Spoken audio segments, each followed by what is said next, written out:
Well, hello. Hey, Works. Hi. hello. So So, good to see you guys. I missed you so much. yes. Yeah.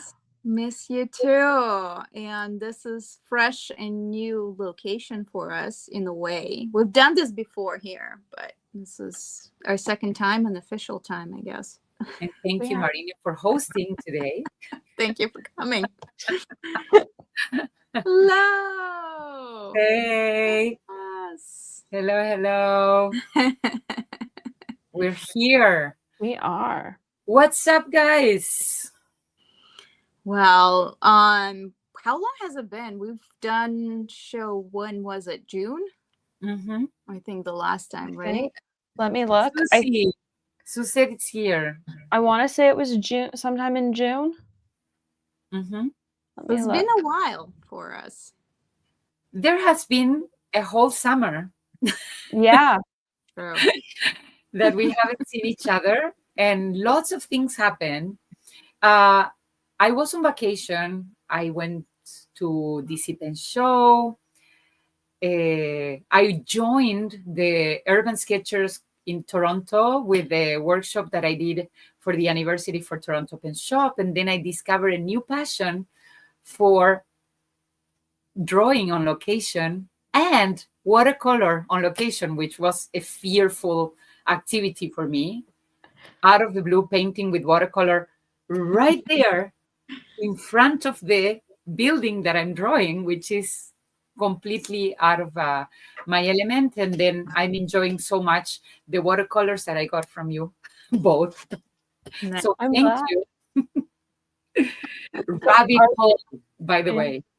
Our last show was June 25th.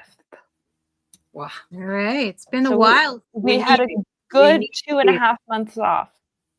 We have accumulated things probably that We we'll have. talk about. We have. We have a pile here plus the other pile that I'm not going to show this time, next time. Yeah, So, I didn't grab everything. yeah, I didn't, just a to be little fair, bit. I didn't grab the DC stuff. I feel like I've talked about the DC stuff a lot. Yeah, And so I I've didn't. So I have. very good. I've grabbed the stuff I got from San Francisco, even though I didn't attend San Francisco. But you have somebody that did. I did. I had a lovely Couture Pens who picked up some orders for me, Nice. Very nice. including something from Rob. Oh. Ooh. Well, we have to wait and see if he's going to be on because, well, we're going to show it anyway. But I'm going to talk about it anyways. Yay. He already knows I have it. We were already talking about it last night. all right, for those who missed out, how was DC? Because I wasn't there. You weren't there. No. I was so busy that I don't know how was DC. That this is my thing. I was behind the table for the first time the whole amount of weekend that we had since the beginning behind Loret's table. So I was demonstrating art with brush fountain pens, which I do have. I can show you that later. And Shannon is here. No, And then Shannon. Susie got to meet Alexandra. Yes, and David was here too. So hello, Yes. David. And of course, Suzette was said hi to, but apparently she got to meet Alexandra. Yeah. Yay. I would say DC was fun and chaotic. And like absolutely insane at times. I had a conversation like in Mom and My Live recap, I went, oh, there was this thing I really wanted. And somebody said, their booth was across from yours, just on the other side of the door. Mhm. Like I was looking at them all weekend, but I didn't get the ink I wanted because I didn't know they were there. Like that is how busy DC was. It was so busy. I agree. It was crazy and chaotic, and I much like Scriptus, don't know if I'd go back if I wasn't behind a booth. I don't know if I'd enjoy being on the floor, because there were times that it was so busy that I couldn't use my crutches on show floor because there actually wasn't enough space to navigate with crutches. So I don't know that I'd go back without a booth to hide behind. At the same time, like, I know enough people that I hid behind other people's booths. You know, I spent some time with Esterbrook. I spent some time with luxury brands. I spent some time behind makers' booths just to like get out of the flow of traffic if all of a sudden it got chaotically busy. Yeah. And yeah, Oh, David yes. says stories I've heard out of DC make me fearful. Yes. Yeah. So Mom and I had a really long conversation about it and decided that you could do DC and never deal with the busy moments by getting a weekend pass and going to the show Thursday, Friday. Don't go Saturday. Saturday is too much. Go back on Sunday. Yeah. You can avoid the worst day at DC, which is by far Saturday. And then I'd say Friday afternoon at about 2-3 o'clock, it started to get bad. So if you can avoid those times on show floor, you are golden. But if you can only go Saturday, it is going to be busy. Yeah. Saturday for me, and actually I was behind the booth, it was so chaotic. At one point, everybody was so stressed out that we skipped lunch, all of us. So it was really, really nonstop. Yeah, no, I was really happy when we made the decision to order room service on Saturday night. Oh. And I did not have to brave a restaurant, and I did not have to deal with people for a little bit. Yeah. It was like, let's take an hour and a half. Let's hide. Let's just have some time, because Saturday was by far the worst day. Also in the sense, like, you cannot have enough people staffed in a booth at DC on Saturday to make it not chaotic.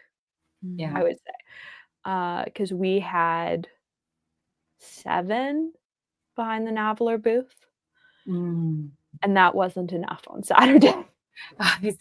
We needed more hands. And when you're getting to a point that like there are 7 people behind a booth and that isn't enough people, you know a show is very chaotically busy. Yeah, it was, I mean, we're going to talk about San Francisco a little bit later, but as Suzette mentioned, it was very busy. I mean, it was my first show though, so I wouldn't know, you know, but Saturdays were like, I didn't go in. It's just, you know. I have heard from people in the industry who have said that if it wasn't their job in the industry, they would not be going back to SF. I have that. I have that from a number of sources that are going, if it wasn't for our jobs, we would not be going back. Yeah. Because while the sales were better in a single day at SF than they were for the entirety of DC for some people, it wasn't worth it for how impossible it was to leave the booth, the impossibility of like going to leave the booth to even go to the bathroom. Okay. Suzette, you're here. If you hear us, please let us know about your experience taking a lunch break. Yeah. Like, oh, wow. Oh, gosh. Yeah. So, like, I have people, Claire and I talked about it a week ago, and I have people in my comment section who are saying that they used to go and they used to take their kids and they will never be going back. Or that they stopped going back with their kids when it got really unsafe to go with their kids. Okay. And if a pen show reaches that level, I think we have to reevaluate some things. Yeah. So there is a moment, you know how San Francisco and just the Bay Area were super friendly for like dogs and pets. But I had this parrot. I was like scared. I saw like these super kind of full hallways, right? And I see someone bring their dog, and I'm like scared for the dog because it's just like not very not safe. very dog friendly Yeah. environment. Apparently, there was a parrot in a backpack. I have had this told to me by like 3 or 4 separate people. Why? Let's start with why. Why did you bring your parrot in a backpack to a pen show? Oh my God. Start there. I once saw, so I was at the show, it was not pen related, but like a music show in Berkeley, and someone brought, I do not exaggerate, their pet chicken. It was on a leash. Oh no, that's so funny. I loved it. It was weird. Yeah, something that I did during the show, I would take longer washroom breaks to go and get the things that I wanted to get. So this was me. I will take a break. Boom. I go running, and then I meet Clarissa at the Leonardo table, and I say, Clarissa, save me one of those one for me. I go to Esterbrook table. Hey, save me that one for me. And then come back. This is the Esterbrook list. Come with the machine to my table to pay because I couldn't move out of the table. By the way, the mystery box of Esterbrook is the best thing that ever happened to me. Well, so they were the Kenro mystery boxes. Yeah, they weren't. Kenro. So it was And not only. There were many Esterbrooks inside. So Yes, they looked like a lot of fun. I have to say though, like I was so glad, and I don't know if you felt the same. Like we were right by a door to the patio. Yeah, we had fresh air. We had the ability to like duck outside. And I went cool outside down a couple slightly. of times because of it was very, very intense. Yeah. Yeah. And then if I wanted to actually had a little bit of a bite of a snack, I will go outside because it's impossible. It was really, really. See, I just stopped intense. caring and was eating behind the booth while also selling pens. It was like, here, I'm eating a handful of snacks. Which one of these pens do you like best? Yes. Oh my God. I'm loving these pet stories, you guys. Yes. The pets are so funny. But I agree with Suzette. People should keep their pets at home. Yeah. Well, there Yeah, was a like- meeting at DC that the pet is part of the, it's like a working pet. Okay. So Oh, they so needed you the pet. Yeah. like for medical. Yeah. It's Okay, like gotcha. Yeah. it's- I mean, it's a different thing. Yeah. That's a different Like thing. service dogs are a different thing. Mhm. But a parrot just in with a A backpack chicken. Come on. or a chicken. Comfort parrot. Maybe your parrot doesn't need to be at a pen show. Just a thought. Yeah, I do agree. I really do. I mean, because I saw some corgis, and corgis are so close to the ground, and there was like crowds of people, and I was like, Yeah. it's gonna be a stampede on a corgi. It was scared. stepped on. Yeah. So this pen show for me was really. I like that people think I'm sharing my snacks. Oh yeah, I was about to show that. Like people have the assumption I'm sharing. No, No sharing the snack. I can count the number of people I share snacks with. It's a very small pool of people. Yeah. And it tends to be if you're letting me hide behind your booth. One thing I got the opportunity to do on Thursday, it was to take a little break off, and I booked, thanks to a friend, I received the appointment of my friend to go get my ink and toner and limbs. So that is fun. I got a beautiful Yes. purple ink. Kari, who do you have to thank? I have to thank my friend, Smiling at you. my friend. Yeah.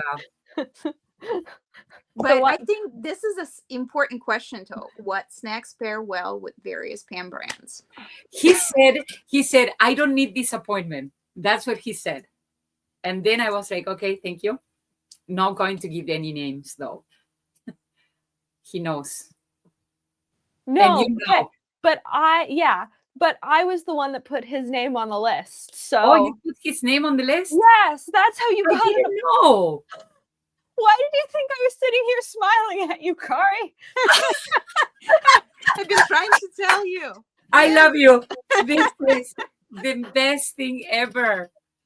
I went, and because I was going, Claire and Cheryl went, and we booked out this Exactly. entire afternoon.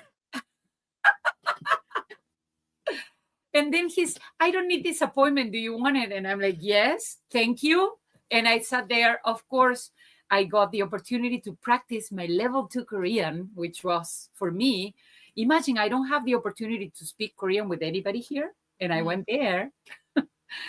So anyways, I was happy with my new inks. And that's something that I got out of the way at the beginning with my Galen leather green. David, I'm of the belief that anything self-contained. So anything that's not going to leave weird residue on things. Yeah. So like Trader Joe's sells chocolate covered hard candies that are, we'd call them Smarties here in Canada. Mm-hmm. Chocolates that are covered in a hard shell. That's yeah. Sorry, I knew I said it wrong and I just had to like untangle my brain. Chocolates in a hard shell. I am pro anything that doesn't leave a weird residue. I also really like crackers. I'm a fan of crackers behind a booth because they are relatively mess-free and they come in lots of tasty flavors. Yeah. Cheetos are hard. Yeah. Cheetos are not going to be a good choice. No, Cheetos, chips make your hands too oily. Chips. No. But you tend to be able to get away with most types of chocolate and a lot of different junk food. Trader Joe's animal crackers, those were one of the things I ate a lot of at DC because you can buy them in a 1 pound tub. And I did eat almost a pound of animal crackers over the course of DC because they are tasty and were there. I got a lot of Prana snacks, those organic snacks that you get. I got some nuts. I got a little mix of dry fruits also. Yep. And those were savior.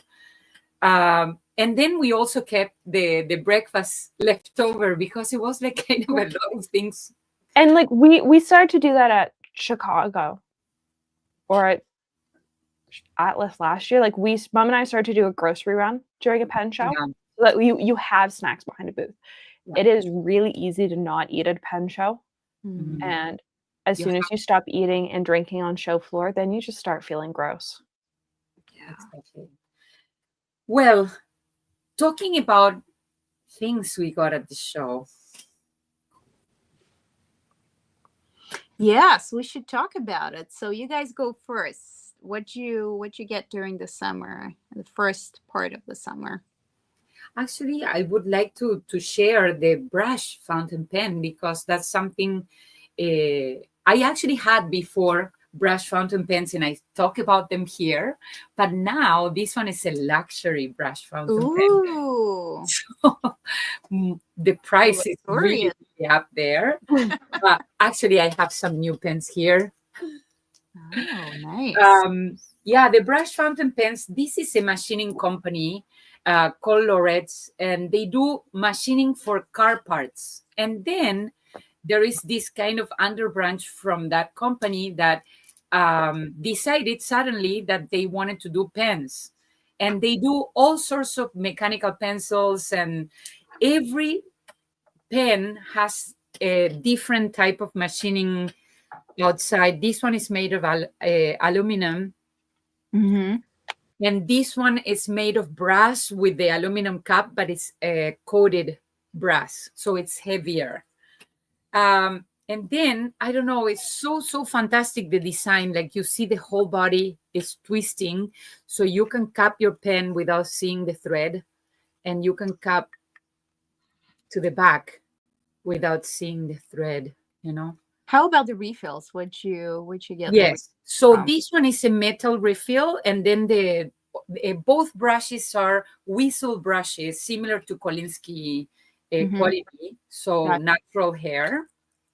both of these. This one is a medium and the other one is a large brush. The replacement of the brush, so you replace the tip of the brush, similar to replacing a nib. And for this one, the medium is $15, the replacement for the tip. And this one is a little bit more expensive, which is the metallic one. Mm. But you replace the tip. And I don't know, I am obsessed with these ones. The flow is really fantastic. I did lots of artwork with those ones after I met the urban sketchers. I went to the urban sketching meeting here in Montreal, and I used those ones, and everybody was asking, what are those? Mm. Yeah, it's very good. Now this one, the medium one, has permanent ink, so it's black. Well, kind of a grayish black, because I am using the new Monteverde document ink. So Ooh. it's kind of a new find for me. And then, of course, I have Esterbrook Niblet. Mm-hmm. Going to laugh, but Suzette knows that we had a joke running around about how Niblet is pronounced in French. So we start laughing about it. But yes, this is one. Yeah, it is an unfortunate name for the pen. For the French. Yeah. Niblet. Yeah. I like it. I really like this pen. I also like the colorway you got. The color is, and the Feedback. Venezia, I'm into green. I'm in my green era. And you will see Mine's in Botanical Gardens. Oh, Botanical Gardens. But it's a very pink leaning Botanical Garden. Some of them okay. lean, so it's got quite a lot of the pink in it, which I like. Yeah, Very I nice. don't have any. I'm sorry. I'm out of the order here. Well, it felt Kari was talking about her niblet, and I didn't feel like I had to come back and talk about it if Kari had already, done the spiel on them. I was just like, here's another color of them. Yes. Actually, the niblet, I really like the grip. It's a little bit tapered, so it's a pocket pen, but it's thinner. If you compare that one with the Benu, which I do have here, my Pixies, these one are a little bit more sturdy than the other one. Alexandra, do you have any of the Pixies at all? I do. I've got a V1. I don't have a V2 yet because luxury brands didn't have V2s at DC yet. And so I'm waiting to get a V1. I believe, Darren, that is a slip and zip. So how is, dare I ask you, how is uncapping? Compare, like if you compare this guy to the Pixie. It's different. Because they're very different pens. They're very different. I would say the biggest thing, and I filmed my video. I don't have it posted yet, my short on it, because there are a lot of long form pieces of content on it. And so I've just done a short. It's not a quick use pen. Yeah. It's a pen that you can only use if you've got time. It probably takes, 10 seconds at least to unscrew and repost it properly, which is fine. But it's if you need a pen in a meeting, this is not the pen I would recommend. I actually don't mind because, and listen to me, I will always keep the cap on the side, and sometimes I don't even post my Cabecos. I write with a small pen. That is true. Like it is, you and I both have fairly small hands. It is writable with this I size. could write with a Pixie like that, and I wouldn't have any issue because I hold it. Any pen that I hold, I don't hold it too close to the border. I just hold it away, so I end up using it as a pencil. Like I write very. I don't know how to explain. I never post any pocket pen. It's funny. Wouldn't work for a long writing session, but maybe for a fast Also, week. Kari, you have a bit of a compliment coming your way. Oh. Strap one he likes. That is very good. Timber for you. elegance. That's Darren. I was actually I was using the Darren's deep pen this weekend. I'm washing actually upstairs because I inked everything with that pen and the deep pen. I love it. Darren is here, and I have a maker's pen. I always say every time I'm here, I want to shout out to a different maker. And today I want to shout out to Bart because I Well, got. do you want to hear who was the first person I met? It was Bart at the San Oh, Francisco show. so And now you I should show got his pen. my first Zodiac pen right here. Thanks to Claire, by the way. What's the material? Right here. Let me tell you because, wait, I wrote it down. Yes.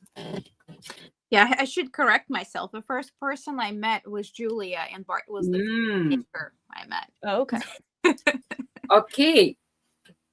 So it's a Sagittarius purple. And the material I don't remember because actually I didn't take note. But Bart sent it by message. He sent me the name of the material. Bart, if you're there, If you're there, Bart, tell please. us. I should actually go to the message. I'm like, fill us in, Bart. I want to know what the I'm material is. such a bad person. Well, because like I sometimes should it's really be more prepared. sometimes it's really easy to identify from a video what the material is, and I'm like, I don't know what it is. I think it's probably a Brooks resin, but I don't know which one. Yes. So what I saw, I have one of his pens, and what I saw in San Francisco was his new collaboration with Karina, which was a similar material, but it was. Oh, yes. So this is the one he had for Valentine's Day, and the Karina one is very kind of full feeling. You know, it's very pretty. I almost got it, but I got too many things at that point. That's fair. Yeah, I haven't taken any notes. Bart, only you can save the day now. Bart, come here. And then, okay, rickshaw pen cases with the strap, very useful. I've been teaching with at school this week, all week with these two. I have two different pens inside, and it was super, super useful. Nice. So rickshaw individual pen with the key holder. That's your Very nice. discovery of the summer. Yeah. This little gift thingy that I got from Esterbrook at the end of the day in one of those days, I need to show you because these kind of things, for all the people that do journaling and likes paper clips and little tabs to stick to your journal, look how cute this is. Sorry. Am I right? Yes. That could be good for travelers. Yeah. It's really nice. You have the sticky notes, you have the paper clip. I don't know. So fantastic. I like it. Let's All put right. that one back here. Anything else you have to share with us? Any more pens? Actually, I have one more pen, which is this Ooh. Ferris Wheel Press. This one I received yesterday. And it was a pen that I've seen from somebody else. And I say, I want this pen. And well, I finally got it. Ooh. So this one is the Captain Earl Grayson. Okay. So that was their previous release? Yeah, the previous release. Yes. It's the Bijou. They're currently doing the Lord of the Rings, which is very pretty. Yes. I wanted that one, but the price tag was a little bit off compared to this one. Yeah. So I couldn't go that way. And even though I am a very big fan of Lord of the Rings and the Harry Potter thingy, I couldn't. So There's going to be some competition for rickshaw. oh yes. Okay. Darren, we need to see each other in right. Toronto Scriptus. And someone met Abigail. I told someone at San Francisco, someone's to give Abigail a hug from me because they only go to Orlando Pen Show. They do, but Smirty in Pens Orlando. Smirty Pens is now distributing them. Mm. And we'll have them at whatever pen shows they're at. Abigail's pens will be available. So you will now be able to see Abigail's product in person, which I'm so excited about. And it's easier for them in the way. Yeah. Like the small seller, I totally get it. As a maker, mostly. Yeah. Darren, it's just, you don't want to like it's you're making and then you kind of have to like have like a separate brain for like promoting your stuff. So it's kind of no, honestly I hate the couple weeks a year that I actually sell product. It is like not enjoyable. Yeah. You show a couple of messages there. Suzette says that she loves Abigail. I agree. A girl crush totally. And then Darren was saying that he has a table at Scriptus. If you're going to Scriptus, there is another pen person really big in Pelican pens and all sorts of pens that is helping Darren. So Darren, you will sell a lot of stuff with Monica there. Oh yeah, Scriptus will be interesting this year. Like, I don't know that we normally don't have details this early. Every year I want details this early. Like I want to be seeing a vendor list and stuff, and we never have those details yet. It's Scriptus. We will have those details last minute, the last week you will know everything. And we will have a map the night before. Yeah. It's Scriptus. So this is what happened. The organizers of Scriptus, one of them I met at Toronto Pen Shop event, and she's like, oh, you should put a workshop. And then I actually put together a workshop, but I was waiting for her to contact me to say what is my schedule, but then she never contacted me. So now I'm not teaching the workshop because I need time, So now we have a backup plan. Aziza announced a workshop today, and I'm like, how I see you at Scriptus. How are you pulling this off? Yeah, I agree with Darren. I was so hopeful that they would make it a 2-day event this year.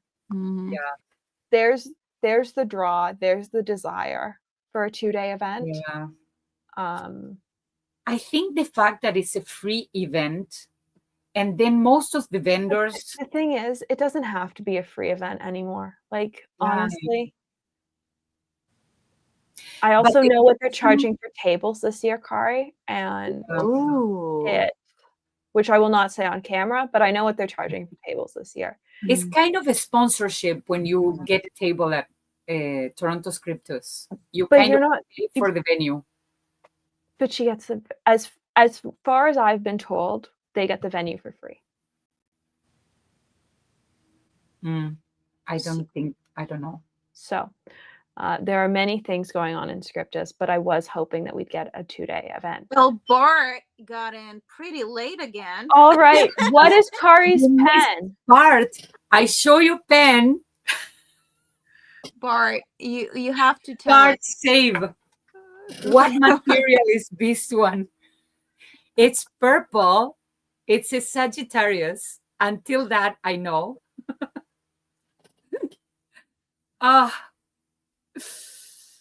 We're waiting to know the material name.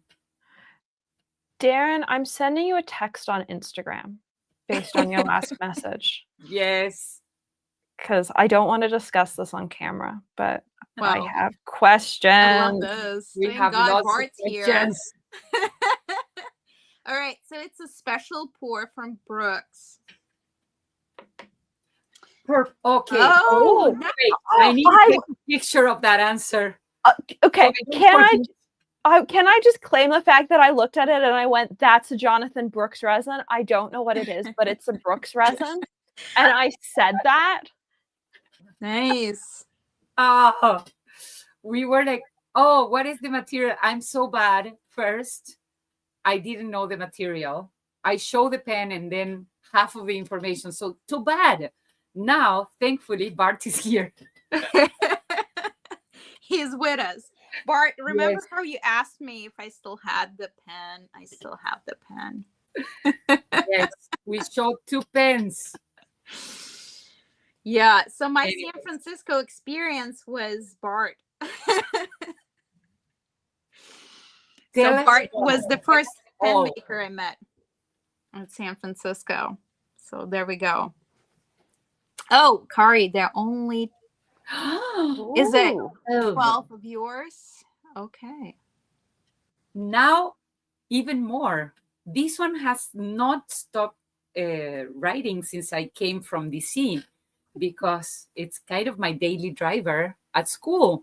It's purple, and I have my own purple ink from Tonal Limbs right here. So Ooh. it's been like running and running and running. Bart, are you trying to shame Alexandra? He is, but he knows what my problem is. We've had the conversation. I tried to give him a blank at DC and he wouldn't take it. He told me to give it to Michaela. So it's his own problem. So, Bart, just deal with it. You can fix this problem. I've told you how you can fix this problem. I tried to give you a Brooks blank. Not true. Not true. You wouldn't take either. Okay, another thing I have to say about Bart is that there was a pen that I wanted at the beginning, and I still want it because this is probably in the future when I was able when I am able to save a little more and then do that. It's the Pisces. First, because that's my zodiac sign, and second, that pen you can put it on top of the table and stay standing. It kind of looks like a mermaid a little bit to me. Yeah. I love it. So anyways, the Pisces in the future. All right, you guys. Well, I'm glad. Let's go back to I'm Marina. glad that's clarified. Marina, I like that he's experience. Yeah. Oh my. So you guys had a good time in DC, I hear. It was a time. Yes. So funny though. Bart, I don't know. We had a good time with you. But it was hard to get to you, San Francisco. You were a little bit in the corner in the room. So that was, I don't know how you feel about that, but I feel like accessibility wise, it was not great for you. So let us know. So San Francisco is like a weird place. I think they've been requests of changing the venue a couple of times because it's just a little bit an odd venue.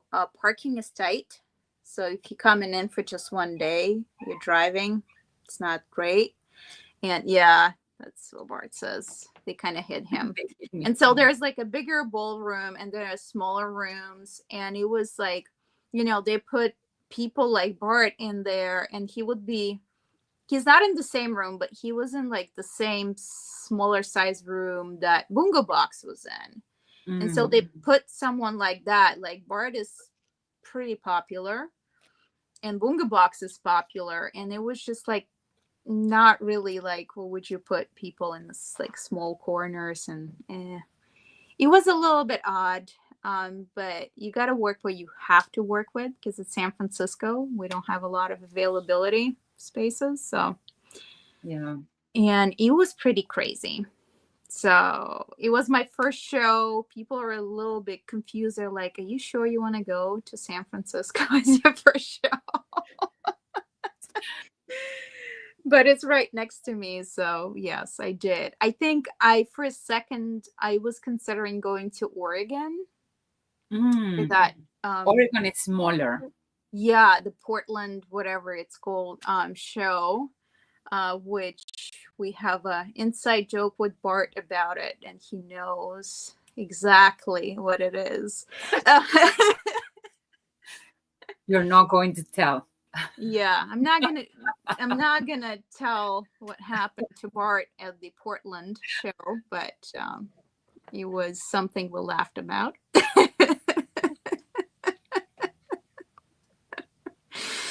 Oh, that's good. He had a good time apparently, but he does not remember names. That's where I'm gonna leave it. Come on. Anyway, And that's yes, awesome part. I have to say congratulations. Yeah, San Francisco. Yeah, yeah, it was San Francisco. That's where we met. That's what was my first show. That's where I heard the stories, and it was crazy. So I was staying in the hotel across the street from the main hotel, and thank God for that. Because it was a lot. Like the people were there all the time. I feel like you could always meet anyone. So if you're like me, if you're a little bit more introverted and you're like, you're good hanging out with people, but you need your own space, I feel like that was great for me. Yeah, good experience. Needed some time to recover. And they have like the most beautiful walk. If you're like me into airplanes, like you would see, it's really close to the airport. So you have the water and you have the airplanes basically landing at all times. So you just can take a walk, enjoy, it was nice. So that's what I did. I had some work done on my nibs. I had an appointment with Abigail. I was a little ballsy about it because Annabelle, sorry. We were talking about Abigail, so I'm like, Abigail. And everyone's like, Abigail has the best stuff. And that's what I'm thinking of. Yes. So what happened, I had 2 slots for Annabelle and she didn't cancel them. So I brought 2 pens and I had them ground. And I'm going to show some. So these were my very first nib works done. So I had this Mont Blanc 146 from 2006, I think. And it was not great because it's fine. And then she did a needle point, but it's her needle point, which, it now writes in reverse too. And it's pretty wet for a needle point. So that's why I went for it. I tested and I liked it. And then the second one that she did was changing my broad to a stub. That's nice. Ooh. So we just hang out for an hour. It was a lot of fun. Talked, met some people who were like randomly testing out her pens, her nibs, nib grinds, and her special nib that she makes. Oh, the harmonic. Carola is here. Met Carola. She was in contact. So lucky. Yes, so she's great. We met. We didn't spend as much time as I wish we did, but she was busy teaching. She had the class that she taught. And the one person who's probably not here, but I spent a lot of time with, was Julia and my friend Tori, Stationary Universe. So we had a lot of good time. I got one of her last inks. She's sold out. Pinonia. Yes. It's very nice. So she has a shimmering and a regular version. This is a regular version. I think they're back online tomorrow, she told me. So, she's great. Very nice. Her. Good person. We interviewed her. So, that's great. Yeah, just a lot of people. Wish I met more people, honestly. I was a little obsessed with meeting my friend Rob, that we're going to talk about with Alexandra when she shows what she has from him. So I'm going to show you what I got from him too when she does. And the one that I really wanted to meet, and she has no idea who I am. It's fine. But Peyton Street pens, I'm slightly obsessed with them. Hemingway, Jones, and I am. We both are obsessed with Peyton Street pens. So the owner is just so great. She sells, I think, one of the best kind of refurbished pens. She really takes care of like really telling you what she's selling you. But they also make their own pens with collaboration with several makers in India mostly. And so that's the one thing I wanted to try. So this is their author series, Oh. Piston Fill. It is really well priced. And this is a medium italic grind I have on there. And this is a Conway Stewart pistachio. Oh, very nice. Cereal. And this was so well priced. It was, excuse me, but cheaper than Esterbrook pen. But yeah, I'm sorry. No shade, Shannon. I'm just Oh, okay. I am comparing everything to Esterbrook pricing because people know the Esterbrook and love the Esterbrook. So that's a reference point. Yes. And the Uh, second Bart- one, yep. What? Sorry, Bart is asking me if I'm going to Empire. I don't think so. So sorry. We got to talk about it. Yeah. Because we have to talk about Empire. Yeah. Okay. And the second one was also Conway Stewart, and that is a 18 karat nib from Oh. yeah. And this pen was cheaper than this one. Wow. So Good price. yeah, I mean they're awesome. So that's something you see online, and I feel like patent pens, street pens don't get a lot of kind of like, we don't talk about them. So I really wanted to see these in person, and she only goes to 2 shows a year, so it was kind of like what I wanted to do. Mm-hmm. Yes, both are yes, Conway Stewart resins, different. I'm in love. This ended up being so much cheaper than buying a Cartier pen. Mm-hmm. So, you know, it's just, I'm excited. Anyhow, so that's over. And we go to Alexandra. So I didn't go to SF, but I do have a San Francisco haul because Shannon went to SF and Rob had stuff for me. And I don't have Mom's custom pen down here, but Shannon picked up Mom's custom pen from Bart. But this So matches my pretty. pen. Hey. That's a knife. cute. Ah. It's great. I love it. You need I've that. already used it for opening boxes. Yes. I love that it matches my pen. And Oh, it is so very cool. neat. That's a fancy. It is a very fancy X-Acto. Very fancy But pen. it's also, it's got, because of the hardware he uses, it's got a really nice weight in it. Yeah. So it feels really good when you use it. And I'm just like utterly in love with my new box opener. He was really uncomfortable with me waving around scissors in videos. So he decided to fix that by giving me a knife. Oh, I yes. don't know if that was a smart decision, but we'll see. It's so good. Other pickup was another Colotino, because people keep asking how I feel about the acrylic ones, and I keep going, I don't own one. And so I decided to fix that, and I got it. Now you own that.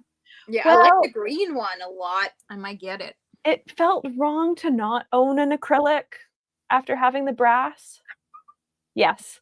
I will. Yeah, I was really happy when I opened my knife yesterday in that restaurant. Like really happy.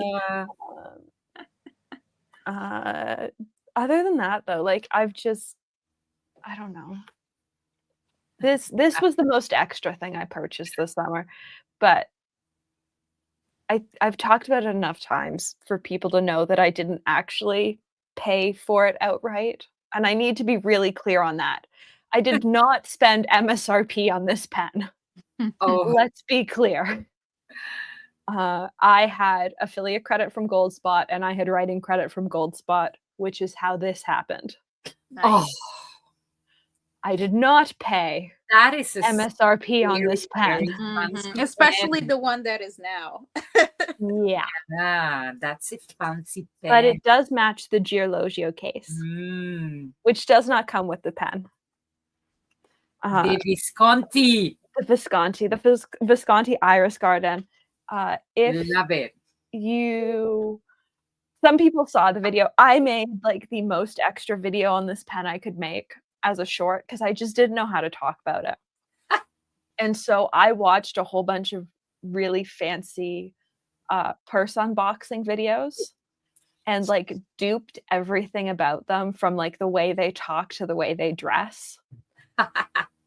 Just for lols. It was like, I don't know how to talk about this thing, so this is how I'm talking about it. It was great. I had so much fun. And now I feel like I can make normal content on it because like I made something stupid on it.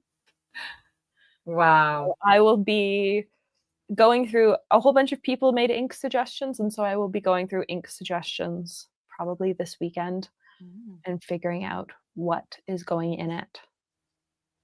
There's so many shades between the range of inks and there are so many colors in the pen itself, in the material, that I just am not totally sure what I want to put into it. Yeah. And so I crowdsourced for ideas, and then I screenshotted all the crowdsourced ideas and currently have them in a folder on my phone. That's great. When I got tired of sharing them on my story, I shared, I think, the first 8 on my Instagram story. But in the end, I think I got nearly 30 suggestions, and that was just too many to share. Oh, that's true. I agree, Bart. It does look like chocolate strawberry. I honestly think, and I talked about this in my short, I think it is the prettiest purple pen Visconti has ever made. Yeah. It's got so many shades of purple, and mine has this really crazy swirling on this side that lots of them don't have. I like that. They had another one they did before or right after this. I don't remember. That was also fun, but that one was like blue purpley white. Yeah, so it was a Jonathan Brooks resin. It was ether. Yeah, I think you're right. That. I saw it in person at Chicago. I had both of them in front of me, and I just didn't love it as much as this one. There's something about this one still has the clear demonstrator sections. And I feel like if I was going to get a Visconti in this price range, what I wanted was the demonstrator aspect of it. And if I wasn't getting a full demonstrator Visconti, I wanted something like this where it at least still had clear. It does almost look brown. It is a very, very deep purple. Yeah, it has been. You can see its box. It has just been living there since DC on my desk. I just get to look at it all day, every day when working at my desk. And it just brings me great joy because what else are you going to do with a pen this expensive? This is kind of me and the thing I got from Rob, which is the only glitter pen I have. Oh, you got a faux burl. Yeah, and I do real wood. It looks so I got this one, and it's so fun. Oh, and that's what I've been doing. I've been looking at it. Yeah, so that's the thing with this. It is. I knew that I was going to have to film something with it to sort of get over my apprehension of like actually inking it up. But I also could not figure out how to make a normal video on it. It's too much of a pen for a normal video. It's a very expensive pen to try and talk about. Yeah. And then I know that you use your credit or whatever, but now you spend all the credit in one pen. But I knew that's what I wanted to do, Kari. Okay. I've done that twice. I've used it to acquire Grail pens that I could not acquire otherwise. If I'm going to write for Goldspot, and I like writing for Goldspot, I'm going to use that credit towards things that I can't go out and buy. I can't go out and buy That's really actually intelligent to do because I end up buying things that I want to buy little by little, but I don't know. I don't have the opportunity to say I will save for that level of price. No, like I just bought a Pilot Namiki that I'm picking up at Empire, also on Gold Spot credit, because it was one of those things like I cannot acquire this any other way, but I would really like to own this. And it might just be temporary. I might have it for a couple months and decide I don't like it and sell it. That's it. But I at least want to have it in my possession. Yeah. I've seen them at shows enough to know that I want that on my desk. I want to be able to ink it up. I want to be able to use it. And it's a beautiful pen to have. Yeah. That's how I'm treating these expensive pens. It's like they have, or things I'm saving up that much credit for. It's like they have to be things that I go, I've wanted these for a really long time. I have no other way of acquiring them. And in the case of both of these pens that I've acquired recently, I have named them on my show or other people's shows as Grail pens. Yeah, people are sharing what was their things. The Grail pens. Yeah. The Namikis. And then Rodden. Yeah, Rodden. I feel like Rodden is for a lot of people. It's like, yeah.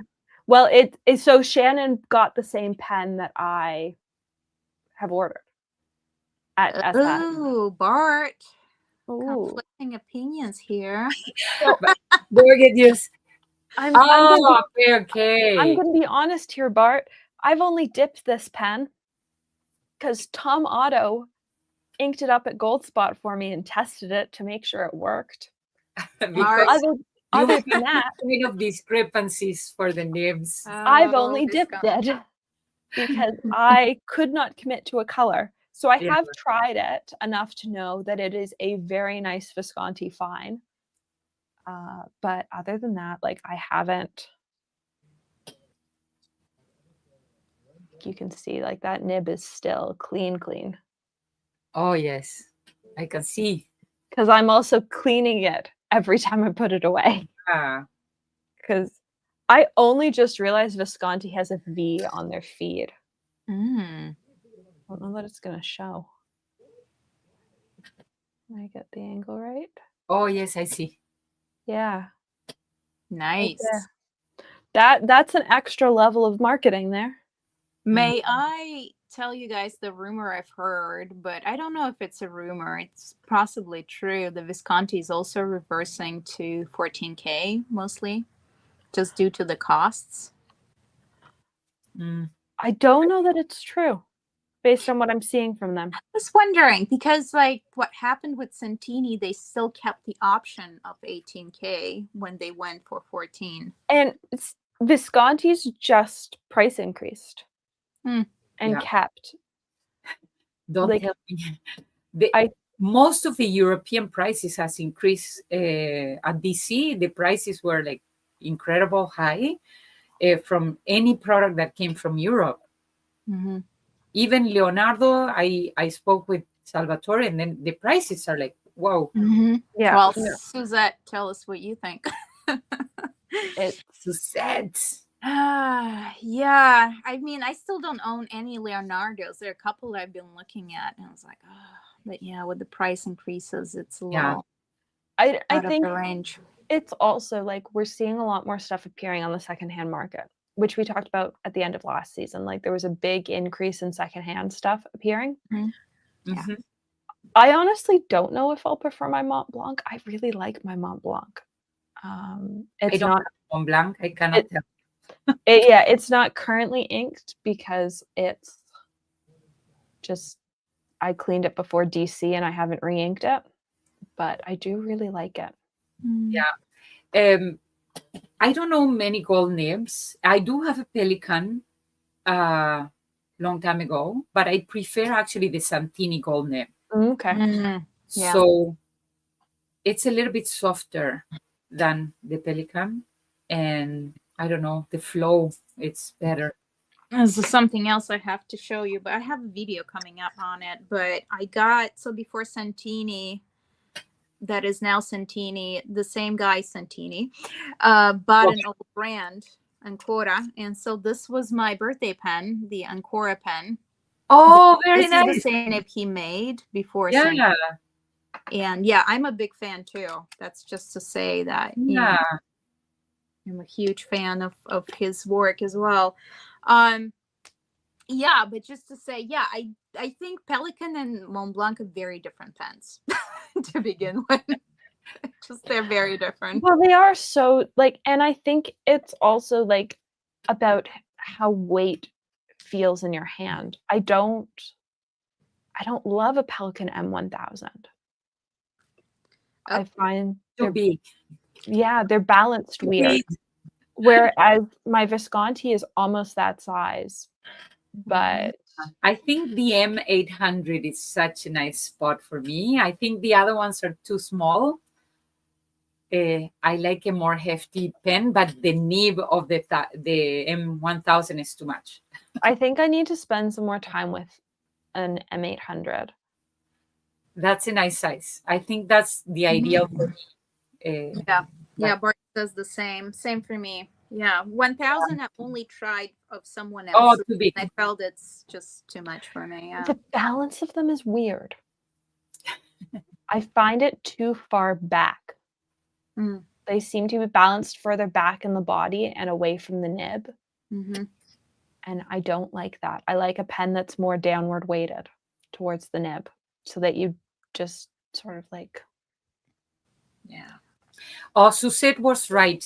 Yeah, that if the gold nib went up. Yeah, back But, to yeah. those.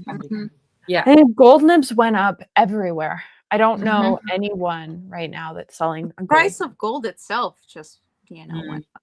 Just how it is. So, yeah, you know, that's kind of the sadness of it is it's like the regular prices went up plus in the US, if you're in the US, you're experiencing the tariff increase. So Yeah. Did So you stop buying pens, Alexandra, here in Canada because of the tariffs or something like that? how is it for you guys? Do you get maybe I more don't buy custom online. to buy? so For me, it's like I don't feel it, but maybe there was enough lead time that most brands that had single US distributors spun off into a US and a Canadian branch. We are starting to see the fallout of that, though. If you go and shop at Wonder Pens, you will see a lot of inks that we normally see in stock out of stock, like Pilot or Shizuku have been out of stock for a while because they're still trying to figure out those networks now that it's a Canadian distribution network instead of, you know, coming into the US and then coming up to Canada. Yeah.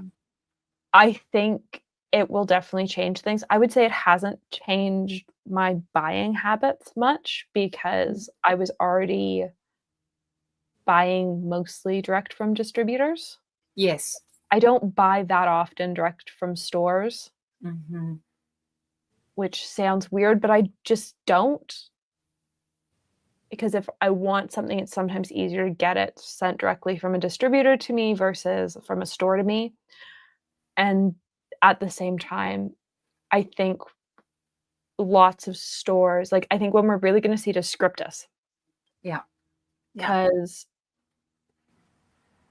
people will be paying a tariff bringing their product into Canada. And then there's the conversion. And then we'll be paying a tariff coming out of Canada on whatever products they bring in. I don't disagree, Darren.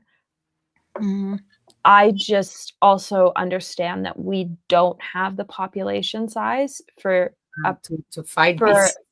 Not even to fight this, Kari, for a distributor to bring in every single product from a line. I think we're going to see a lot of stuff get culled.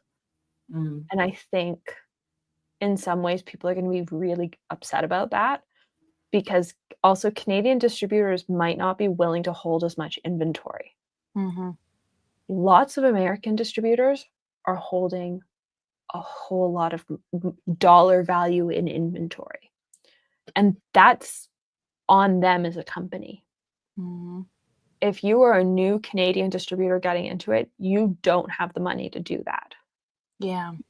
And so I think we're going to see a lot of stuff decrease on the shelves, specifically in the pen world, because the dollar value of our industry, we buy products that are quite expensive, but we are also a very niche industry. Yeah.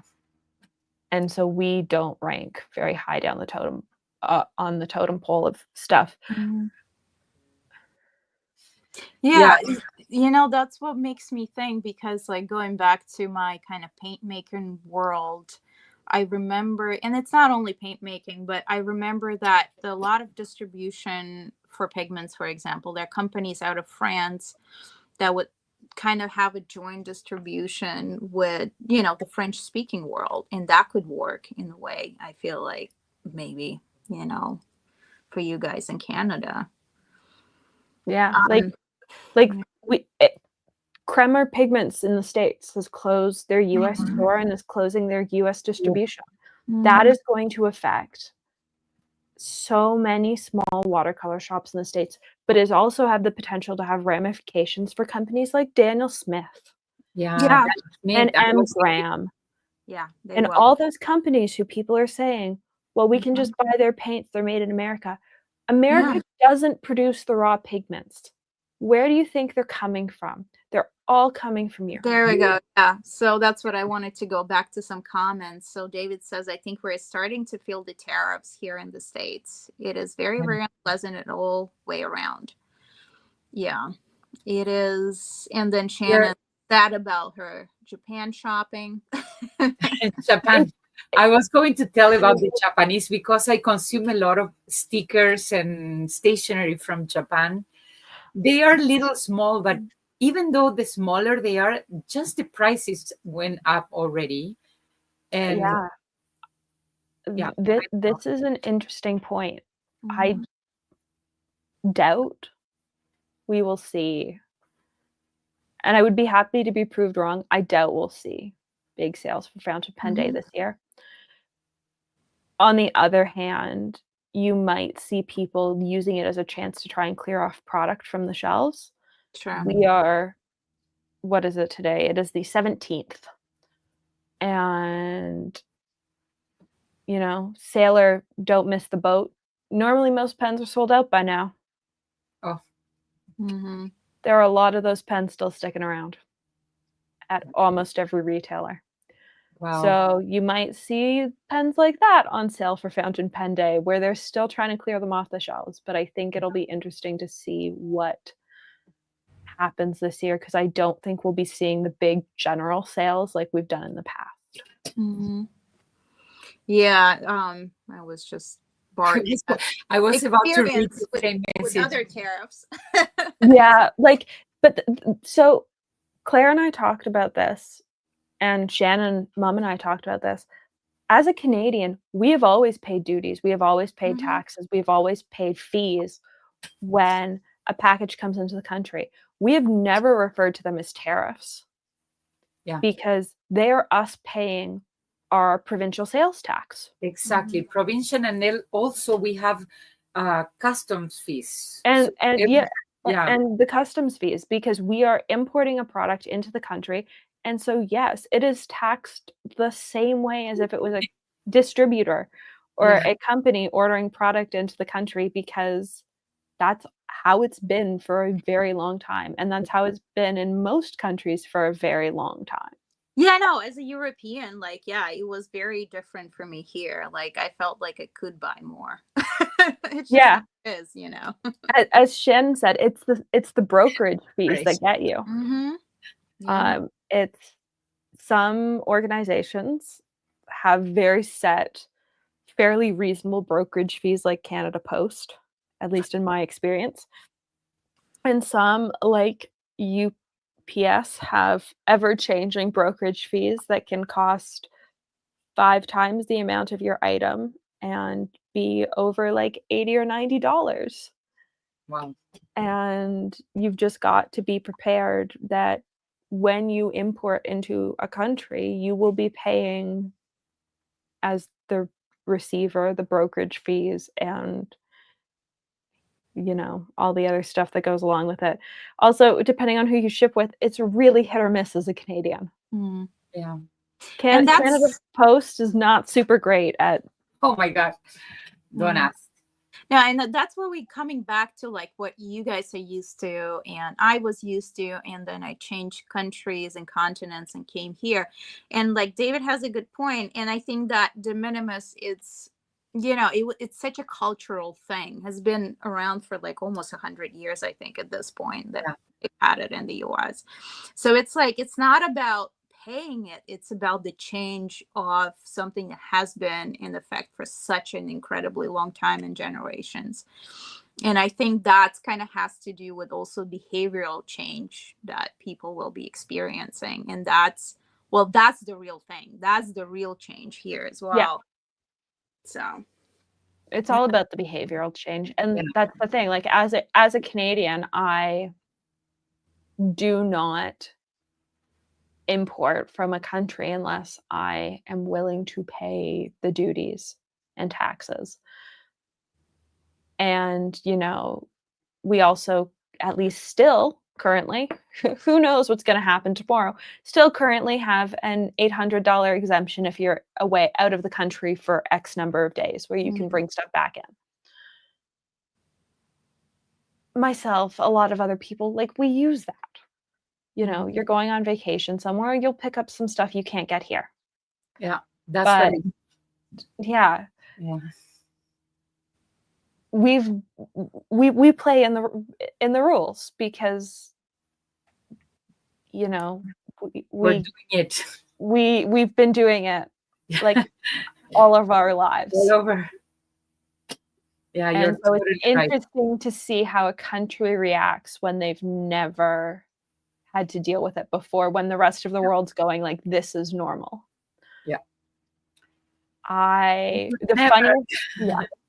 We would never use our $800 of being able to bring stuff back ever. The funniest thing for me was all of the stores that are now allowing Americans to prepay their duties and fees ahead of time. And I'm going, okay, but like, can we start to do that? Like, can you roll that out for everyone? Yeah, and I think that's the thing. Just have to be them.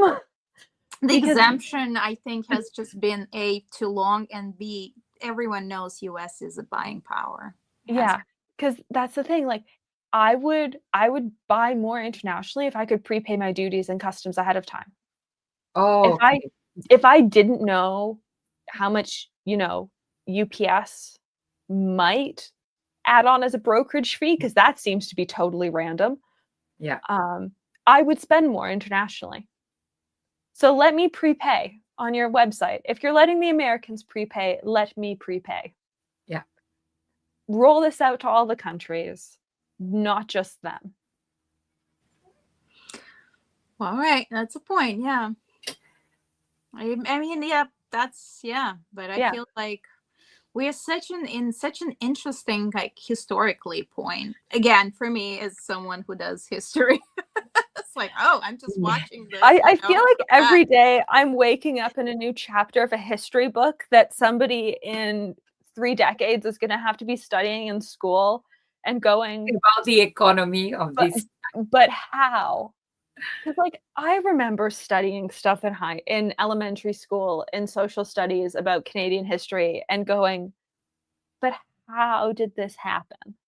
And now I'm like, oh, we're living it. We're living. This is how it happens. This is what is going on. History. Also, Bart is implicating himself. Bart is implicating himself. Bart, do we need to know this? That, okay, Bart. It's funny. I would do the same. Yeah, you guys. Well, I almost forgot to congratulate Alexandra on 6,000. Oh, thank you. Watching you. I was like, on what? Congratulations. It's a milestone. I love it. Yeah, I was telling Alexandra that how proud I am about what she has done with the YouTube channel and promoting the fountain pen community and ink lovers and watercolor lovers. That, we're very, very, very, very proud. And then Carola also has a YouTube channel we can shout out. Okay. Yes. She also knows Bart. Yes. Bart should just start selling watches at pen shows. He should. Well, wasn't it Luke who had like this picture with a trench coat and he had like pens around? I think so. Oh.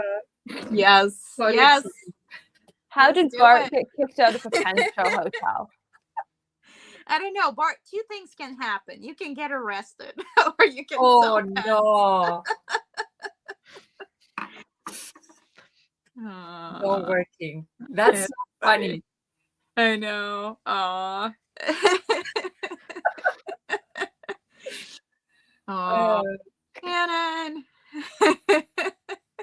Well, Shannon is another person I met in person, so we Oh, wish we spent yes. more time together, but it was fun while it lasted. And Lexi, did you meet Lexi? Did I meet Lexi? I don't think so. Did I?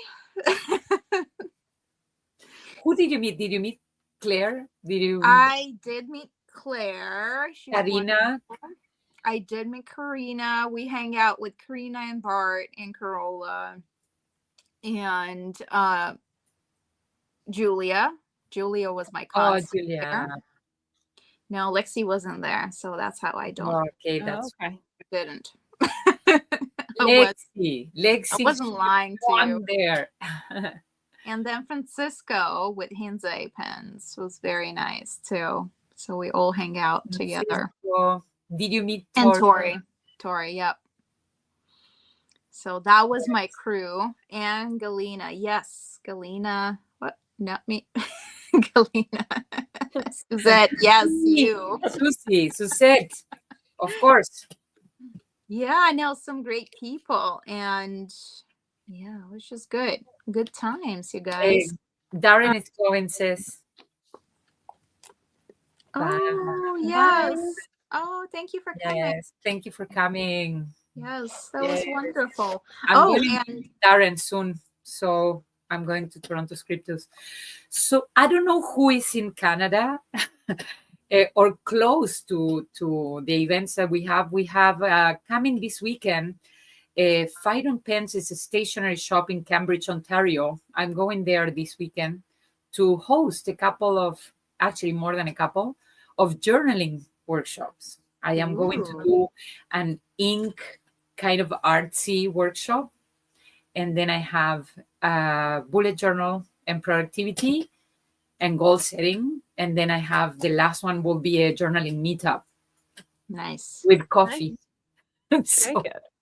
I was Very about to tell you that was my first experience was at the Travelers. So I finally got my little Travelers passport. Oh, what did Tell you get? you, Which I color? think- Oh, I very nice. I low-key think that Travelers might be a cult. it is. I've never Oh, yes. seen that many people at Rabbit 9 hole. a.m. on a Friday. I would describe Travelers as a cult and Plotter as a cult. Oh, They are I'm both still weird discover cults. that. stuff. I am not big into the ring things. It bothers me when I write. I need to remove the page and then put it back, and then I always ruin the clips. It doesn't work for me. I No. prefer to find it notebooks. Hardcover is possible, and then yes, I do like the format of the Traveler's Journal to go and put it in my purse. But yeah. Oh, Carola, both into Yes. the end. They look cute. So The let me tell you, Carola, Yeah. they were so surprised. I think I was the only person they've met in probably that day who had no account with them. They're like, what is your email with us? And I was like, I don't have any. And she was like, what? What? You don't have an email with them. Come No, on. I don't. Because I don't buy. And they like to track stuff because they're like, we don't sell more than some stuff. They don't sell more than 1 or 2 copies of. Yeah. Yeah. So yeah, it's funny. Oh, Bart says that he's stuck in the US for now. Oh, Yeah.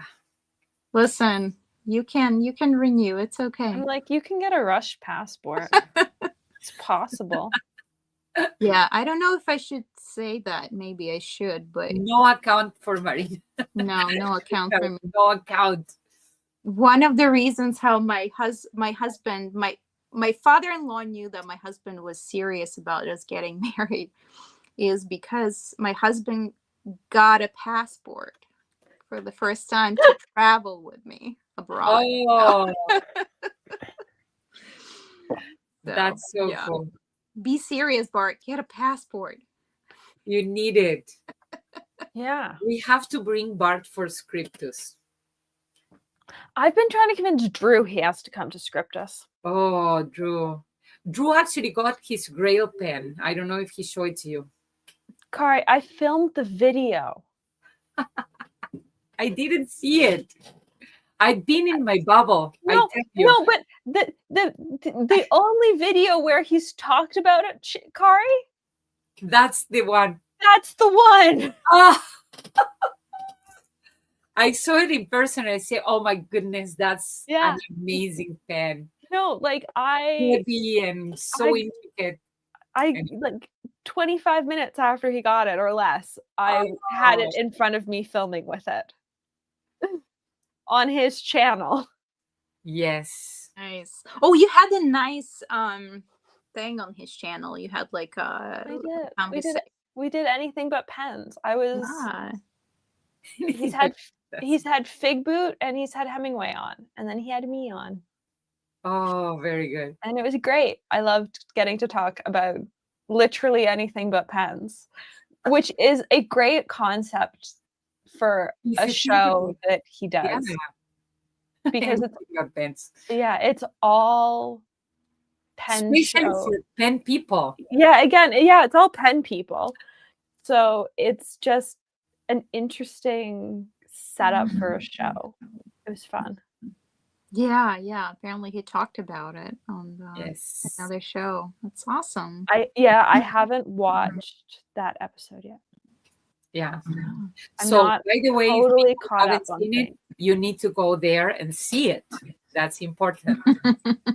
But no, if you see that pen in person, it's humongous first, second, heavy, and then the artwork inside and all the parts that you can remove and move. It's really, really something. Yeah. No, it is such an amazing pen, and I was so grateful to get the opportunity to film with it right after he got it. It was so much fun. What is your grill pen? What is it? What is it? Now he reveals it's his auntie he's not writing with. Yeah, Bart, you can't just say that. And then leave without writing anything else. That's not how it works, Bart. No. What did we expect? I don't know. Shannon got me, or maybe, I guess I asked for it and Shannon ordered it for me. It's this little washi tape cutter. Mont Blanc, okay. Oh, yes. It's great. I love that. I love it. Yes. I don't know, those little type of, like, I love it. Just simple, small, you need in your life. Yeah. And I like that it just stays put on your finger and it looks like a little bird. I used to do that with the Barbie shoes. Put it in my fingers and walk with the heels. The Barbie. Me too. My fingers are too big now, though. All right. So Bart Nakaya. Okay. Ernest Hemingway, which is a very great pen. It is a very good pen. Yeah. I do. It does look like a shoe, Alexandra. It looks like a little shoe. It's like it's supposed to be a little bird. Talking about Grail pens, every time I go to the show, I change my mind and I think I need a different Grail pen. I was working with Tasha this pen show and I saw so many of these urushi masterpieces. And oh my goodness, one that has the Mount Fuji and it's all like chinking, but at the same time it has flowers with eggshells and rattan everywhere. Oh, I don't know. And Japanese artist, the one that did that pen, it's like 80 years old. It's about to retire. They have a little conversation, Shannon Yes. and Alexandra. But Corolla is just cracking me up with that no account. I just saw no account. Marina, no account. Yeah, I have no account. People Oh, are it's so shocked. funny. Yep. It is what it is, man. I am done. I love the Colts, but Yes. I'm never part of too many Colts. I'm looking for that one Colt. Yeah, Still shopping. I really like the concept, especially if you think about everything that matches that size, and then you have the inserts that you can put inside, and the clips. Everything looks perfect. The charms that you get for the, I don't know. It's really, really nice. have The to show same you. with Midori, like when they release, or the Hobonichi, that's another. All right. So the two I have currently is the Paper Republic and TN. Yes. Interesting. charms. It's an interesting experience. I can't say that they all perfect. Yeah, this one is made by me. This is actually Travelers, but I like it on this one. Oh, But they're not perfect. I don't think either of them is, but I see why people gravitate. But it's like, it's like you're confined yourself to one brand, and that's what people kind of are good at doing. They're yes. like, I'm purist. I'm only go with this. Yeah. But they're not perfect. That's the reality. If I have to be a part of a cult, and I never go away from this kind of a sorry A5 format of journal, that's kind of my thing. The size is just perfect. The binded cover is perfect. I can actually hold it notebook and do everything without having to the need to have like a desk or anything. So for me, it's a notebook, hardcover, you do it. And this one is Lloydstorm. Actually, I have other brands that are similar format, but A5 hardcover. That's my size. I find that the Traveler's Notebook doesn't give me the. I have a very unique way to write, so I need a little piece of space. I find that Traveler's Journals or any the passport or the other one is small. So I keep those ones for ephemera and travel journaling, but if I need to write, I need bigger space. And A4. so I have an A4. Wait. on David's point, I think we all are a part of the fantasy cult. A4. Yeah. I read that and I went, yeah, it's a cult, but at least it's a cult with personality. Yes. At And least then we're you're not not confined to boring. one brand, right? You Yeah, can like, around. at least we're not boring. We could be a boring cult. We're not. The fountain pen people and the community feels like a cult. Eduardo, my husband, when he goes with me to the pen shows, he's like, oh, guys, you only talk about pens. And then you find each other and then you celebrate and you do this. And he's like, oh, you're a cult. Like, and then journaling people, it's another deal. Oh. It gets even weirder once you actually start to join the various organizations, like the Brown Pen Society and the Black Pen Society, which I'm not allowed to call a cult anymore. I've been told I have to refer to it as a Ponzi scheme. The Black Pen Society is not a cult, it's a Ponzi scheme. They are remarketing. No, Tori got listen, covered with stickers, by the way, that front. Yeah, talking about another organization that it feels also like people start following, and it's the Urban Sketchers community. That's another cult. That's a cult. That's a cult. No one can argue that Urban Sketchers is not a cult. It is. So you have a manifesto that you have to respect, that you draw only the things that you see. you cannot call it urban sketcher if you're copying from a photograph. No. So there are things that you start learning, and then you're like, oh my god, so many rules. There's And I'm sorry, that is such a cult, and they have too many rules and are too pedantic. anyway, I feel like just being there in the middle with all these incredible artists, designers, architects, people that just have a passion for drawing, watercolorists, illustrators, and I am in the middle. This, I don't know, I have no experience in art. However, I can draw, I can paint, but I never had any lessons except for the University of YouTube that I learned everything from there. But it's fascinating just seeing those people and drawing. Anyways, I just did this postcard for Fight and Pen Oh, nice. and Cambridge, Ontario. Nice. Ooh, wait, Nice. there. It's not urban sketching because I was not looking at the building when I did it. I was looking at the photograph.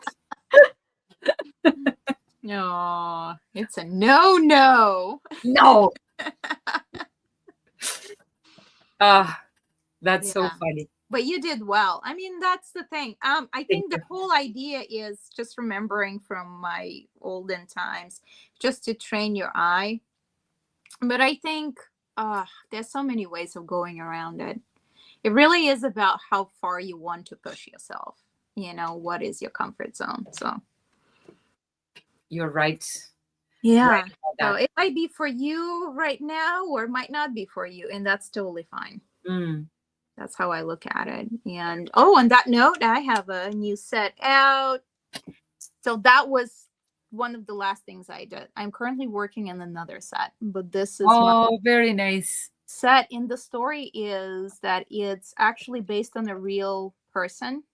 And she was a mermaid in 1918 movie, like 100-year-old movie. Oh, And it was a silent movie. But they took the pictures and colored them, and so this is inspired by like the colors they would like, oh, so nice. and so she was a mermaid and a siren, but because it's not a speaking movie, it's like it was about like how you portray things and not what you say, because no one knows anyway what you're saying. And so she was a professional swimmer, and she was like related to my husband's family. Oh, So for me, was it's really she the funny. synchronized swimmer?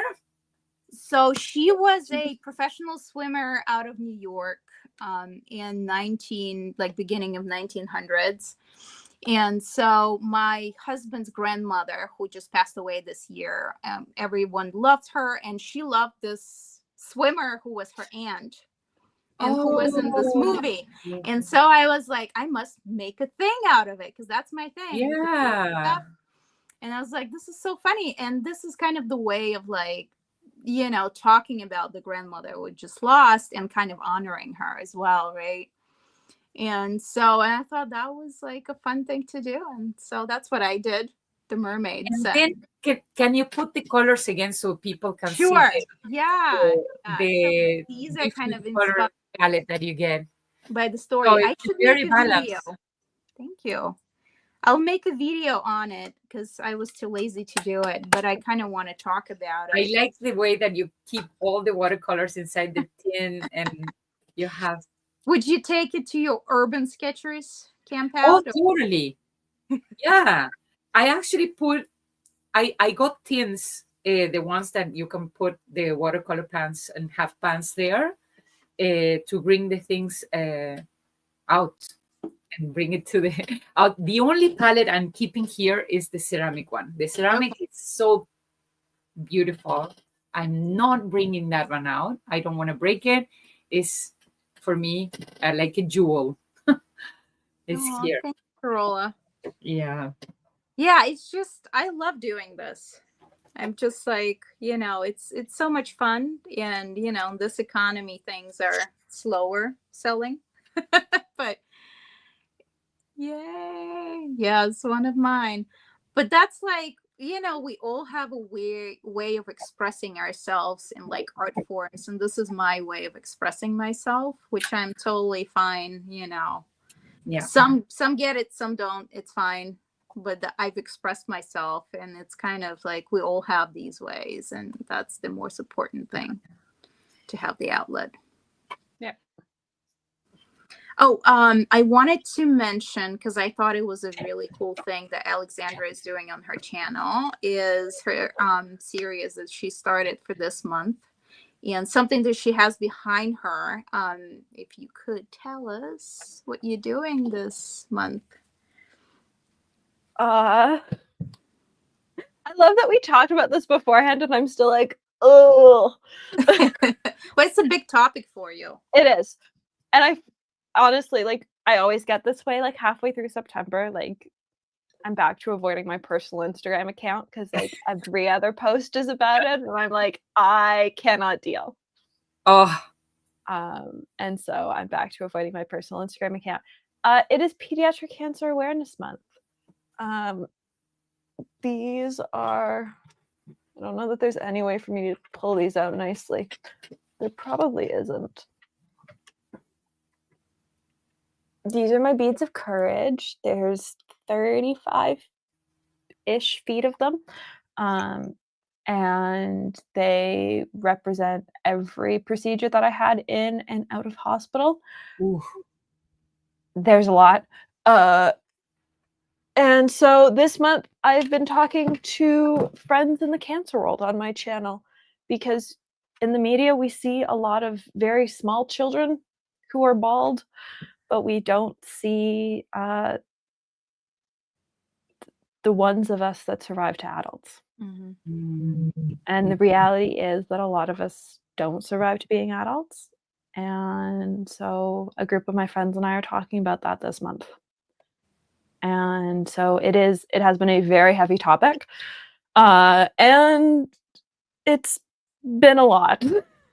Mm. But it's important to talk about because pediatric cancer gets almost no funding, and there are very limited drugs. Like one of the drugs I was on was a derivative of mustard gas developed in 1950. Wow. Ooh. We should have better options than that as Mhm. pediatric cancer patients, and we don't. Those are our options. And so I've been talking about it this month. Other friends have been talking about it in whatever platforms they're on. But also what you're seeing a lot of cancer families start to talk about.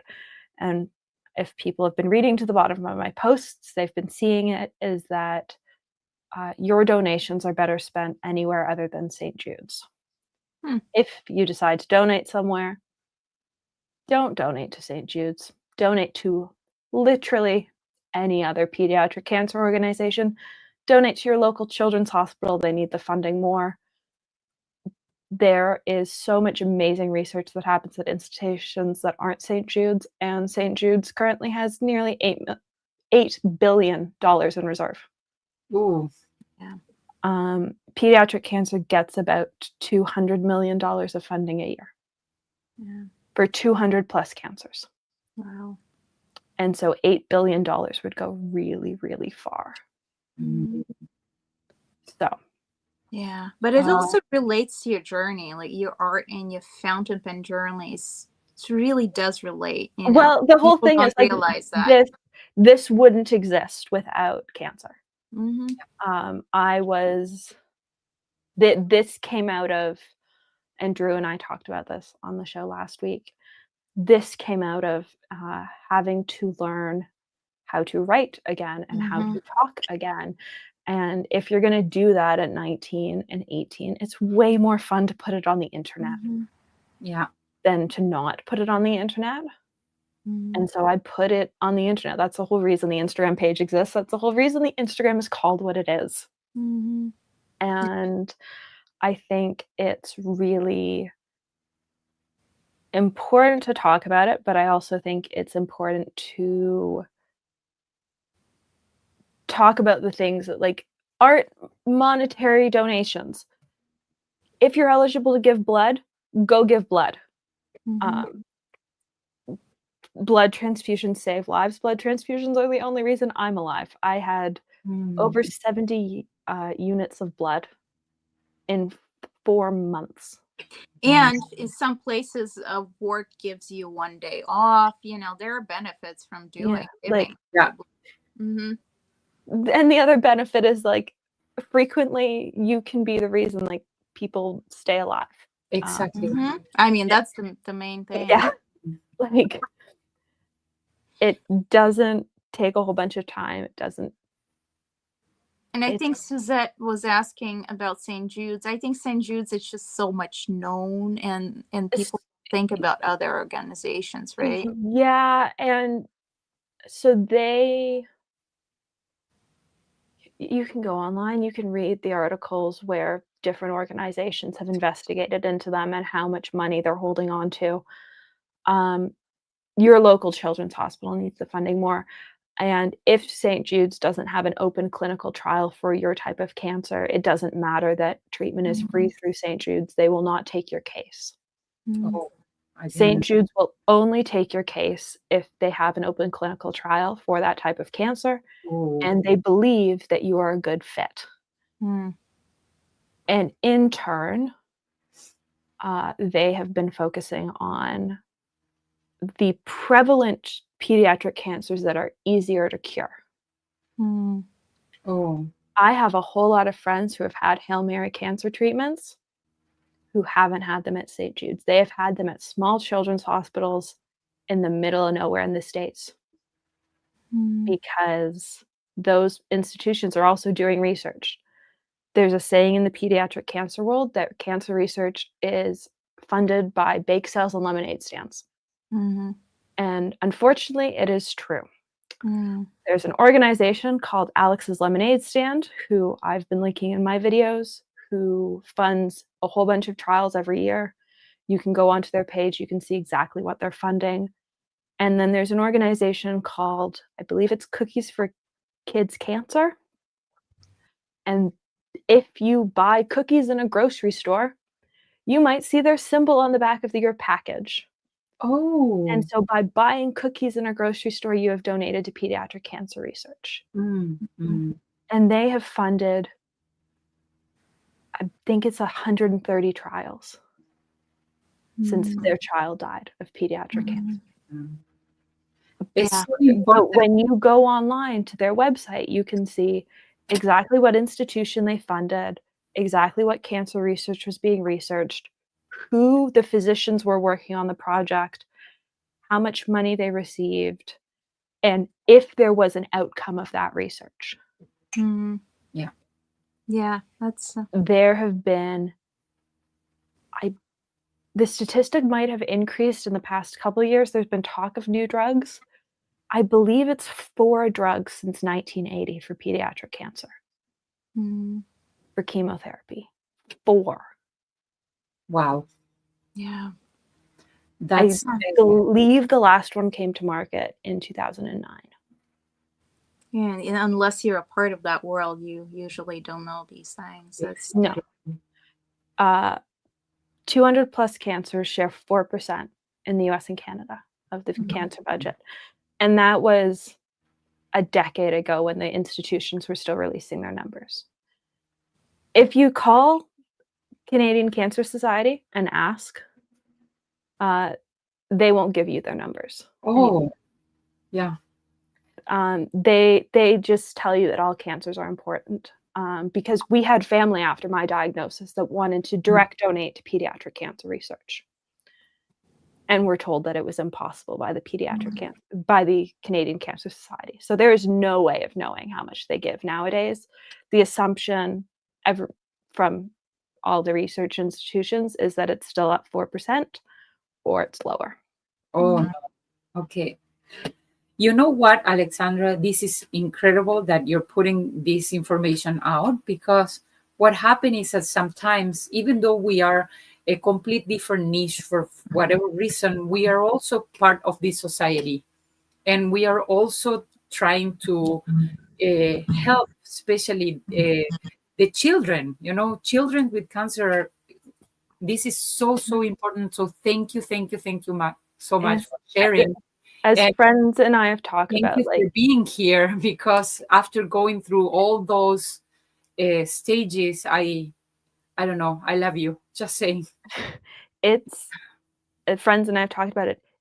The current stats for pediatric cancer is 1 in 285 kids will get diagnosed before the age of 19.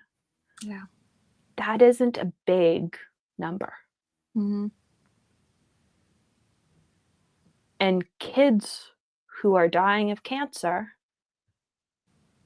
aren't, or kids who are, suffering horrific side effects from cancer are not going to grow up into healthy adults. Especially when 95% of us will have a life-threatening side effect by the time we're 45.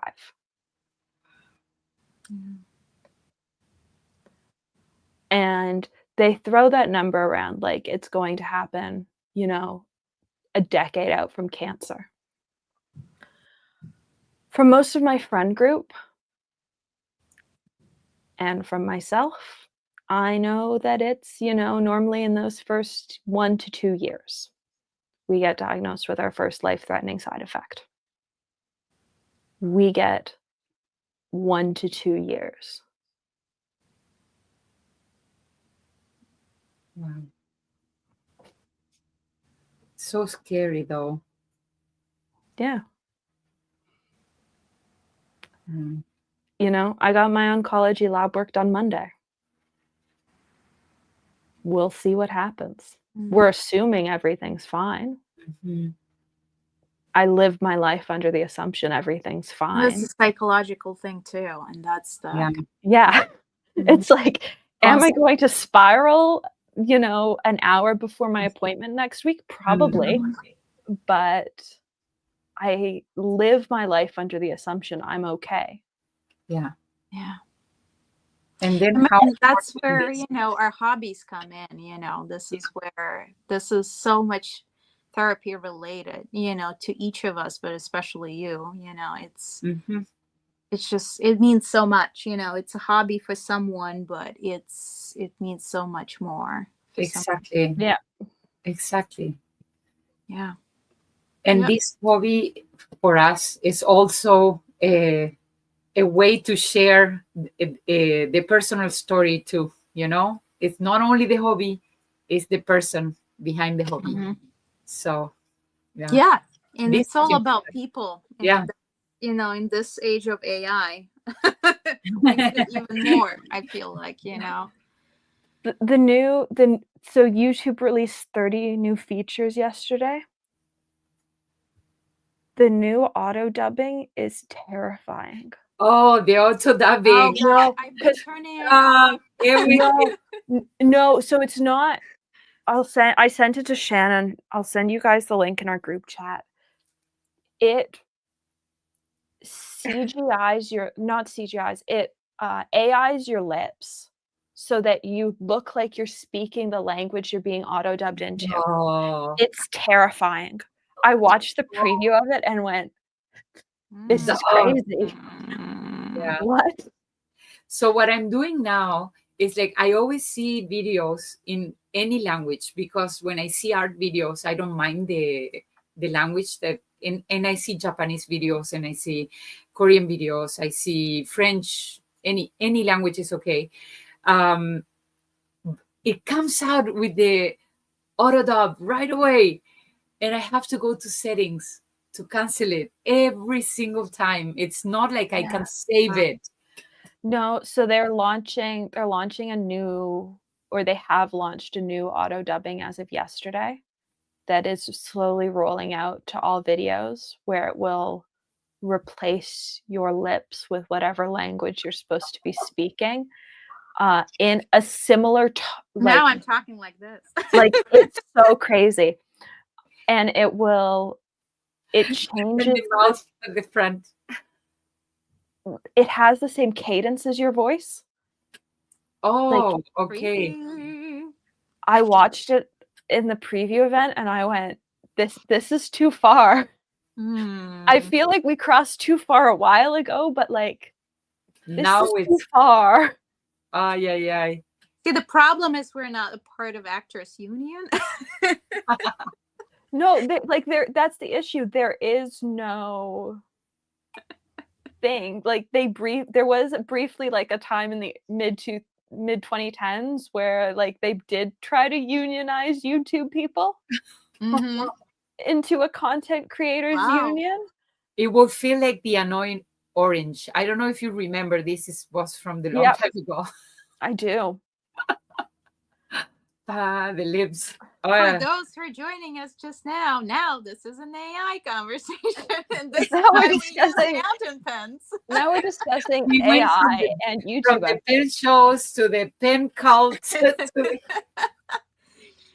It was there were so many crazy, like, overall, there were some cool things I announced yesterday. And then I got to that. And to be fair, I think that was actually the first thing in the video. So I'm shocked that I made it past that into the rest of the video, actually. Because it's also, you'll be able to replace brand slots on videos. So once your brand deal with a brand expires, you'll be able to replace it with a new active brand deal. Oh, efficient. Yeah. Okay. Like, it's so, like, there are things that they rolled out yesterday that are really cool. And then there are things they rolled out yesterday that I'm going, okay, but why? Because we spend too much money on AI and now we need it to work. We need the AI to work. Tell that to my students that use ChatGPT to do the assignments. And oh, no. No. I was so glad that I had high school before AI was a thing. Art says that AI is trying to replicate his southern accent. It's not succeeding. I'm going, as soon as I get it, there are so many 20 questions that I want to try watching in French. Bart's was one of them. I want to put Bart's 20 questions in French. Yeah. Oh my God, you guys, we're always having the best time. Oh my goodness. The array of topics we can get through. Yeah, we just we cannot keep the line of of topics. We always branch out widely. Very nice. Let's see the last message. Yeah. Well, that's the thing. I'm not confident that I can't be replaced, but I am confident that I can't be replaced at Goldspot because AI cannot write fountain pen reviews. There you go. So am I safe on YouTube? No. Am I safe there? You bet. Maybe. Yes. And if you haven't read, I don't know what I just wrote for them. I wrote something. I think I wrote the 9 best black gel pens. So, if you want to go read my thoughts on gel pens. Oh, I also wrote about bottled fountain pen ink versus ink cartridges, which is better and why. Okay. So if you want to go read my hot takes over there, that might be up. I don't know. All right, guys, we're nearing the 2-hour mark, so I think it's time to say goodbye soon. So, yeah. Yes. Okay. Any last plans? Future plans. This is the plan because there are some events. We have Empire Pen Show also coming. We'll talk. Yeah, we'll talk schedule. We'll get a schedule out, and then. Yeah. And so our next show is going to be October 1st, right? Yes, and then we have Pelican Hub, and then we have Empire, Pelican Hub. So a lot of topics coming Toronto up. Speakers. Yeah. Someone got in here when we were talking from Mexico, and I know this viewer likes the from Mexico. Yeah, They're they're wonderful. they like the Mont Blanc ink, so definitely Oh, something's coming up from Mont Blanc that we're probably going to be able to discuss. So They've got some news. They've got some stuff coming out in the next couple weeks. yeah, I didn't like briefly. I just didn't really care about the highlighter type of ink that they just released, and then it was a little kind of like the mixing set they had. It was a little underwhelming for me, and they cost a lot of money. So I was like, For me, I'm it was not the getting price it. of the mixing set. And Yeah. if it had been all new colors or all colors that weren't currently available, that would have been more appealing. But it was the fact that they were colors, some of them that were available off the shelf As but they regular. were as regular Yeah. everyday inks, but were available in this set as a huge markup. I just went, no. Markup and smaller bottle. I know. Like I've got amethyst purple up there, and I'm still not sure that amethyst purple and Enzo Ferrari aren't the same color. They're close. Yeah, they're close. I love them both, Yeah. but yeah. I've swatched mine side by side, and I'm still not sure that they're not the same color. Oh, no, that's a different color. I have the Beatles. That is a really I really would like Beatles purple. Hmm. any purple is good. I find that purple is my type. I'm Like, picky about my already. purples. Much like I was with my purple watercolors. Oh, Bart is dealing. Red, Mont Blanc. Bart is now dealing Mont Blanc Squirrel Red. Oh, If you need it. He No, has I- like 10 bottles. how many do you? I pilfered a sample from Shannon's bottle.